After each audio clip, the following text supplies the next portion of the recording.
A igreja é o que há de mais especial no mundo. Por isso, toda a nossa preocupação, todo o nosso foco, a esperança do mundo é a igreja. A igreja é a luz do mundo. Eu posso olhar na minha história e ver quantos e quantos momentos Deus usou a igreja para cuidar de mim. Deus usou a igreja, homens e mulheres, para conduzir a minha vida, para me corrigir, para me direcionar, para me fazer chegar onde eu deveria chegar, dentro da vontade de Deus. E hoje eu olho para trás e vejo que aqueles momentos, que para mim era um momento simples, como o dia de hoje, domingo de manhã, o que pode acontecer num domingo de manhã? Eu não sei, mas eu sei que hoje, eu olhando para trás, eu me lembro, aquele domingo de manhã mudou a minha vida. Hoje, olhando para trás, eu vejo aquela palavra, aquele abraço, aquele cuidado, mudou a minha história. Isso é a igreja de Jesus presente, isso é Jesus presente na igreja. E eu tenho certeza que você também tem uma história dessa para contar. Eu tenho certeza que você também viveu isso, esse cuidado de Deus através da igreja dele. Eu tenho certeza que você conhece tanta gente que também tem uma história para contar, porque foi cuidado por Jesus através da igreja dele. Isso é a coisa mais linda que a gente pode viver. Mas eu me pergunto, porque agora que a minha responsabilidade na igreja aumentou, agora que eu tenho mais responsabilidades, mais impacto, e cada um de nós também tem essa responsabilidade, tem esse mesmo compromisso, nós precisamos nos perguntar, nesse momento, qual é a igreja que nós estamos formando para entregar para a próxima geração? Qual é a igreja para a próxima geração? Para aqueles que já estão chegando, já estão iniciando na fé, para aqueles que virão depois de nós. Porque se a gente olhar na história, a gente vai ver que impérios do passado, nações, grandes empresas, ou pequenas ou médias, não importa, toda organização que tropeçou foi por ignorar a nova geração, foi por ignorar aquilo que estava deixando como legado para aqueles que viriam depois. Esse é o grande desafio. Muitos de nós estamos preocupados em deixar uma herança, quando na verdade a maior preocupação é deixar sucessores. Não é sobre o que essas pessoas vão tomar conta, mas é quem vai tomar conta daquilo que nós deixarmos. Esse é o foco principal. Quando nós ignoramos o objetivo, o porquê nós fazemos isso, por que nós investimos, por que é importante essa dedicação, esse foco, não vamos conseguir entregar para a próxima geração um desafio à altura, muito menos o desafio da igreja, que tem a responsabilidade única de transformar o mundo, de transformar realidades, de salvar vidas. Não há outra instituição que tenha esse compromisso, ou que tenha esse chamado. A Bíblia fala de uma geração que conta a outra geração, e é exatamente assim que nós transmitimos, que nós marcamos aqueles que estão vindo, aqueles que vão chegar, com o que é importante de verdade. Quando nós falamos, quando nós semeamos, quando nós abraçamos o foco, o objetivo.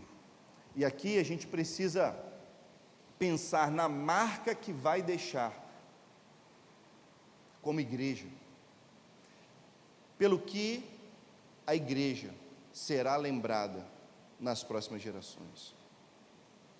Qual é a marca que nós vamos deixar para as próximas gerações como a marca da igreja de Jesus? Quando a gente lê o livro de Atos, a gente encontra algumas respostas e a gente consegue se posicionar melhor. Atos capítulo 2 é o que nós já temos lido nas últimas semanas. Mostra para a gente esse panorama, esse sinal, e a gente já conseguiu avançar em algumas ideias, e hoje eu quero tratar sobre um ponto muito marcante aqui de Atos, Atos 2, 42 em diante. Atos 2, 42. Aqui diz assim: todos se dedicavam de coração ao ensino, à comunhão, ao partir do pão e à oração. Havia em todos eles um profundo temor, e os apóstolos realizavam muitos sinais e maravilhas. Os que criam se reuniam em um só lugar e compartilhavam tudo o que possuíam, vendiam propriedades e bens e repartiam o dinheiro com os necessitados. Adoravam juntos no templo diariamente, reuniam-se nos lares para comer e partiam o pão com grande alegria e generosidade, sempre louvando a Deus e desfrutando a simpatia de todo o povo. E a cada dia o Senhor lhes acrescentava aqueles que iam sendo salvos. Olhar para a igreja de Jesus é ver um povo generoso. A história da igreja foi marcada pela generosidade, mesmo em momentos de escassez. Mesmo quando faltava muito para muita gente. Se você olhar para o mundo do Novo Testamento, o tempo dos apóstolos, o tempo de Jesus, aquele era um mundo muito difícil. Tanto é que Jesus ensinou a orar uma oração que para a gente não é tão preocupante assim, graças a Deus. A oração de Jesus era sobre o pão nosso de cada dia, nos dá hoje. Sabe por que essa oração? Porque a maioria das pessoas no tempo de Jesus trabalhava para o alimento daquele dia. Não havia dispensas. Não havia um lugar onde tinha uma farinha de puba guardada, onde tinha um arrozinho estocado. Não havia um lugar onde tinha uma carnezinha secando, pendurada. Não tinha. As pessoas trabalhavam para o que comer no dia. E é por isso a oração de Jesus: Pai, nos dá o pão de hoje. Nós não temos o de amanhã, não temos o de depois de amanhã, não, a gente quer o de hoje, a gente sabe que o Senhor vai cuidar da gente hoje. E graças a Deus, eu creio que hoje a maior parte das pessoas que nós conhecemos tem pelo menos algum alimento, algum recurso, não só para hoje, mas para o próximo dia, ainda que seja pouco. Então aquela realidade, mesmo sendo marcada por tamanha escassez, sempre teve como identidade a generosidade. Eles compartilhavam do pouco que tinham, eles distribuíam uns com os outros. E talvez a gente pense assim: mas é porque naquela igreja, na igreja de Jesus, sempre teve rico, sempre teve pobre, sempre teve as pessoas mais abastadas. Com certeza eram os mais abastados. Eu digo, não. Pelo contrário. A maior parte sempre foram os mais humildes. E é incrível ver que eles eram generosos não pelo que sobrava. Generosidade não tem a ver com aquilo que sobra, porque é a própria generosidade que faz sobrar. E eles descobriram isso. Palavras de Jesus: melhor coisa é dar do que receber. A generosidade sempre foi marca da igreja, com os necessitados, com aqueles que precisavam de ajuda, e eles estavam vivendo esse momento de um cuidado, de um compartilhar muito intenso. Eles não tinham a preocupação que nós temos hoje. de deixar uma herança para os filhos, pelo menos não financeira. Eles não tinham preocupação de deixar para os filhos aquele recurso, aquela conta. A prioridade estava voltada para os sucessores, para os herdeiros e não para a herança. É o sonho de todo pai, de toda mãe, deixar algo para os seus sucessores.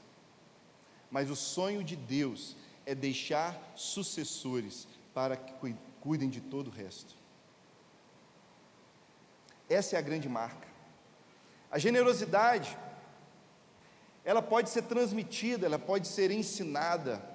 E desde pequeno a gente precisa aprender a dividir com o coleguinha. E ao nascer de novo também, ao nascer de novo a gente aprende a compartilhar não somente recursos financeiros, mas também do nosso tempo, também dos nossos dons, também das nossas habilidades e qualidades.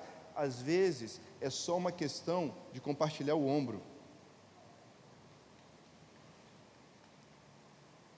Na mentalidade daquele tempo, as pessoas não estavam pensando a partir da mesma base que nós pensamos hoje.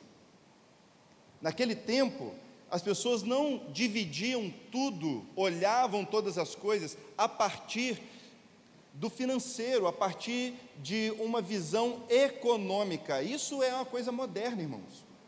Até mesmo hoje, essa disputa política que a gente vê, ela muitas das vezes, ela está baseada numa visão que não é bíblica, porque ela se baseia no dinheiro, na economia, ela se baseia em recursos, e a mentalidade bíblica não tem a ver com isso, não é econômica, é relacional, principalmente na relação com Deus, e na relação com os demais. Por isso, quando nós falamos de generosidade, nós não estamos falando de recursos econômicos, apesar deles compartilharem os recursos, a comida, o que eles compartilhavam, era de fato de um sentimento, de um objetivo, de cuidar uns dos outros, a imagem e semelhança de Deus, as pessoas. A generosidade daquela igreja foi realmente uma marca poderosa, porém,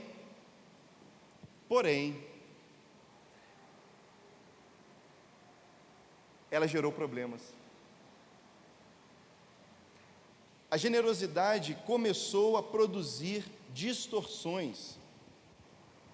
A gente já começa vendo que eles distribuíam o alimento com aqueles que eram necessitados. E logo no início, depois que você lê isso aqui, que coisa linda, eles compartilhavam, mas quando você vira a página, os irmãos já começam a discutir uns com os outros. Porque fulano está recebendo, estão sendo generosos com ciclano, mas não estão sendo com beltrano.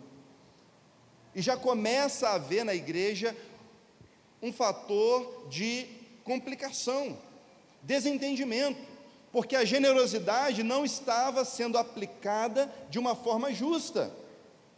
Olha o problema aí.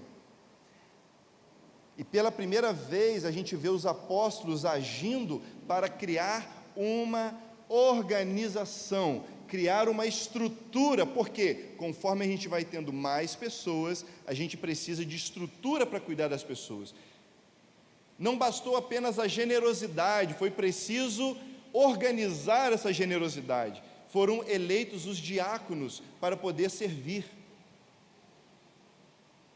E a gente vê essa igreja tendo mais problemas ainda. A gente olha mais adiante e descobre que a generosidade pode ser falsa. Ananias e Safira disseram que iam dar uma oferta de todo o coração, mas na verdade entregaram algo parcial. Entregaram algo pela metade. Não foi entregue de coração de verdade. E naquele momento Deus precisou agir. Eles pagaram um preço alto. Então veja, aqui o foco Não é a questão da generosidade que encanta a gente. Da mesma forma que nós olhamos nas mensagens passadas, o foco não era simplesmente o ensino pelo ensino, a comunhão pela comunhão. Aqui também, o objetivo não é a generosidade pela generosidade, o compartilhar pelo compartilhar. O compartilhar, a generosidade, o cuidado sem a missão é apenas encenação. É uma exibição, é um teatro. Aquela igreja que mostra para nós aquele momento lindo, ela enfrentou problemas porque faltou a eles a missão. Por que nós estamos distribuindo? Por que nós estamos compartilhando? Por que nós estamos fazendo isso? E aqui entra essa pergunta para que a gente pense em que nós estamos investindo a nossa vida. Generosidade tem a ver com investimento, e é fácil a gente perceber o fruto da generosidade. Olha ao redor, olha que templo bonito nós temos. Isso é fruto da generosidade dos irmãos. Ninguém tinha obrigação nenhuma de colocar 1 centavo para comprar um tijolo, um parafuso para erguer esse lugar. Ninguém tinha obrigação nenhuma de investir nas centrais de ar-condicionado, de som ou de qualquer outra coisa. Tudo foi construído baseado na generosidade. E é fácil a gente olhar esse fruto e se orgulhar. Nós temos tantos lugares, é fruto da nossa generosidade. Nós temos tais e tais coisas. Olha, isso é fruto porque a nossa igreja é generosa, e a generosidade começa a ser sinônimo de prosperidade. A generosidade começa a ser sinônimo de um poder aquisitivo, de uma capacidade que a gente tem e outros não têm. Generosidade sem missão faz com que a gente acredite que o que nós vamos deixar para a próxima geração são cadeiras acolchoadas, salas de EBD com ar-condicionado e televisão. Generosidade sem missão faz a gente acreditar que o que nós vamos deixar para a próxima geração é simplesmente um bom saldo na conta bancária e vários recursos disponíveis, bons microfones, bons instrumentos, bons equipamentos. Se nós perdemos o foco da missão,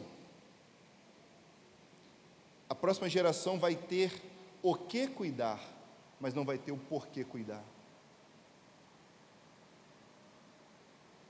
Tudo precisa ter dentro de si o motor da missão. Tudo na igreja precisa estar pulsando na direção dos de fora, na direção da cidade, na direção daqueles que precisam ser conquistados, alcançados. E veja, como que Deus age de uma forma que faz a gente ser quebrado na nossa lógica. Aqueles que foram instituídos diáconos, responsáveis por administrar a generosidade na igreja, a gente não vê eles em um momento fazendo isso na Bíblia. Não estou dizendo que isso não é importante, é muito importante. Mas Lucas não registra uma cesta básica que eles entregaram. Mas Lucas mostra que aquele que os apóstolos e a igreja escolheram como diáconos foram os primeiros missionários. Olha que irônico, aqueles que foram escolhidos para tratar da generosidade se tornam os primeiros missionários. Generosidade sem missão é encenação. A gente vê Filipe na estrada pregando para o oficial da rainha Candace. A gente vê ele sendo usado por Deus como um missionário para além das fronteiras do povo judeu, pregando para o gentio. missão. A missão norteia a nossa comunhão. A missão norteia o nosso ensino. A missão norteia a nossa generosidade. E aqui nós encontramos algo lindo, irmãos, algo maravilhoso. A missão não depende daqueles que têm muito. A missão depende daqueles que foram alcançados por Jesus. A generosidade que faz a igreja avançar não tem a ver com aqueles que têm muito a dar, tem a ver com aqueles que receberam tudo de Jesus. É por causa disso que a igreja avança. E eu sei que os irmãos já viveram isso aqui, porque essa é uma realidade de 99% das igrejas. Eu cresci numa igreja de viúvas e desempregados. Pastoreamos uma igreja de periferia, onde a maioria das pessoas trabalhavam pelo salário do dia no corte de cana. E eu sei que os irmãos têm muitas histórias semelhantes aqui. A obra de Deus nunca avançou dependendo de ricos e poderosos, mas ela sempre avançou porque dependia de discípulos que sabiam que tudo que tinham, tudo que eram, não era deles, era de Jesus, era da missão de Jesus.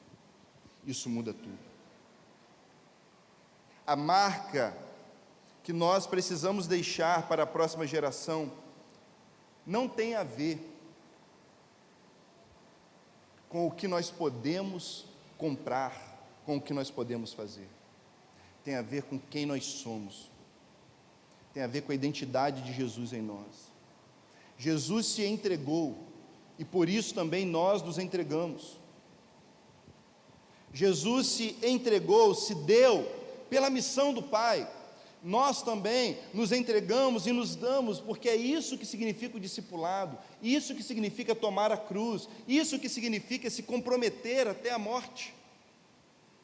Tomar a cruz não é um casamento difícil, não é uma família complicada. Tomar a cruz não é um trabalho difícil, pesado. Tomar a cruz não significa com você fazer algo que é desgastante. Tomar a cruz significa converter todo o nosso ser, tudo que temos, tudo que somos, na direção de uma missão. E é a missão de Jesus. E é isso que faz diferença para nós como igreja. Eu pergunto, qual é a marca que nós deixaremos? Qual é a marca que será entregue para a próxima geração? Sabe, nós entregamos tudo, porque Jesus é o Senhor de tudo. Nós somos mordomos. E digo, é muito fácil quando nós entregamos parte do recurso. É fácil, por mais difícil que pareça, nesse mundo marcado pela visão econômica das coisas, financeira. Mas é fácil a gente investir em algo.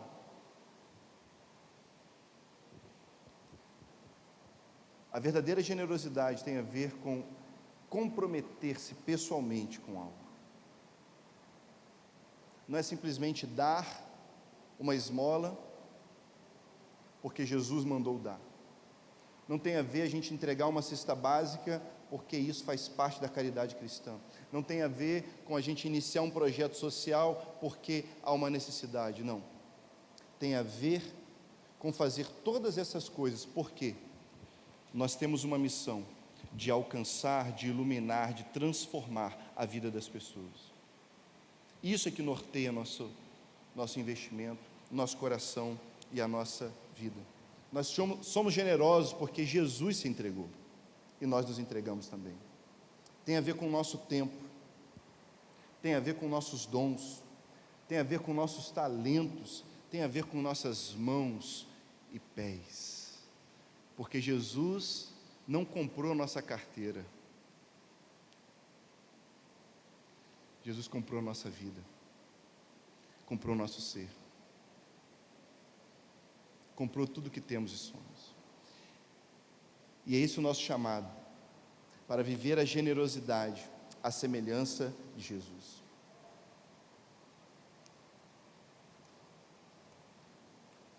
Esses dias a gente estava numa reunião da parte técnica. Os irmãos sabem que toda essa parte tecnológica, ela custa muito, é caro, realmente é caro. E eu lembro que uma vez a equipe de mídia, de transmissão, falou para o pastor, nós precisamos de um novo computador.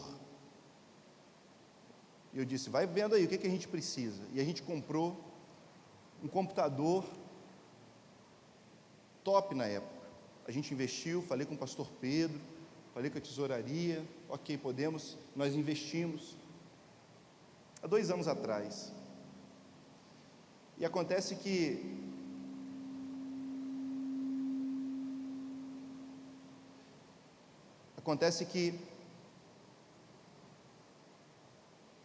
depois de 2 anos, essa mesma equipe virou para mim e falou assim, pastor, aquele computador não está dando conta mais não. O que foi, menino? A gente comprou um negócio de primeira, né? Está travando lá, está lento, está ruim lá, não está dando, eu não acredito não, fui ver, o negócio não estava andando mesmo. E aí falei com o pastor, falei com a tesouraria, e aí podemos? Compramos. E aí na reunião que nós tivemos a seguir, a gente se reuniu, e eu falei para eles assim, olha, sabe o que acontece? A gente comprou o melhor equipamento, o equipamento que para muitos é o equipamento dos sonhos, mas o equipamento com o tempo defasa, ele deixa de atender. Você compra o melhor celular hoje, daqui a 6 meses já está travando, está lento. Mas sabe o que é o mais incrível? 2 anos depois, aquela equipe, diferente do computador que defasou, que caiu na sua capacidade, aquela equipe aumentou na sua capacidade. Aquela equipe se tornou melhor a ponto de superar qualquer equipamento. Irmãos, essa é a lição importante da igreja. Tudo que a gente deixar vai se desgastar com o tempo, mas o que nós semearmos nas pessoas vai crescer e vai se multiplicar. A missão é a respeito disso, daquilo que nós entregamos, semeamos e construímos nas pessoas e não para as pessoas. Eu tenho um desafio para você. Nosso compromisso não é fazer algo para as pessoas. Ouça aqui, líderes, pais, ministros, professores, não façam para as pessoas. Prepare as pessoas para fazer. Isso é discipulado. Isso é a missão. Tudo aquilo que ainda depende de nós, exclusivamente de nós, não é algo que será herdado. Às vezes a gente quer entregar algo bem feito, algo perfeito, algo produtivo, eficaz. Não. Prepare as pessoas para te superarem. A igreja de Jesus sempre se preocupou em construir um teto alto, se preocupou em fazer algo, mas para que a próxima geração tivesse um piso elevado, mas com pessoas que foram preparadas para aquilo. O maior investimento que nós deixamos são pessoas, porque a igreja diz respeito a elas. Foi por elas que Jesus morreu, e é por causa delas que nós investimos. É nisso que nós vamos investir. Eu desafio você, a palavra nessa manhã tem uma palavra de desafio muito clara. Você pode anotar? Faça somente o que você pode fazer. Só faça aquilo que só você pode fazer. Só faça o que só você pode fazer. Você pode repetir? Vamos lá? 1, 2, 3 e... Só o que só você pode fazer. Isso aí. Todo mais a gente delega. todo mais a gente entrega, todo mais a gente passa, a gente ensina, a gente prepara. O trabalho de todo crente é tornar-se inútil. Que isso, pastor? Compra um livro na livraria que você vai entender. Um crente inútil é aquele que prepara os outros para sucederem. Esse é o nosso trabalho. Líderes, pastores, ministros, não importa, pai, mãe, nosso trabalho é preparar as pessoas para irem adiante. E eu faço esse desafio para você. Talvez você esteja muito cansado na jornada de fé. Talvez você esteja muito cansado na sua empresa, talvez você esteja muito cansado no seu trabalho, talvez você esteja muito cansado em casa, porque você está fazendo tudo. Generosidade não tem a ver com fazer tudo. Generosidade tem a ver com fazer a coisa certa. E o que você tem de melhor não é o que está no seu bolso, é o que está no seu coração. O que você tem de melhor não é o que está no seu nome, é o que está dentro de você. Quando nós compartilhamos e multiplicamos quem somos, nós temos uma alegria profunda, porque é aquilo que Jesus disse: vocês darão muito fruto, vocês vão pedir ao Pai, e Ele vai te atender, para que a vossa alegria seja completa. Alegria completa. A igreja de Atos experimentou isso, quando começou a multiplicar quem era. Paulo, Barnabé e tantos outros. A partir dali, a missão conduziu a generosidade. E a gente viu uma igreja, ainda que débil, pobre, humilde, mas que chegou até nós, e que nós vamos fazer levar adiante, até que o Senhor da igreja volte, até que Jesus volte. Você abraça esse desafio? É tempo de preparar as pessoas, de multiplicar nosso coração nelas. Fique de pé e vamos orar ao Senhor.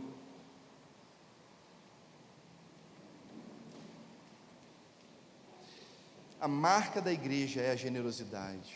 A marca da igreja é a entrega. Eu digo a você, para olhar com os olhos da fé e ver como essa cidade vai ser impactada,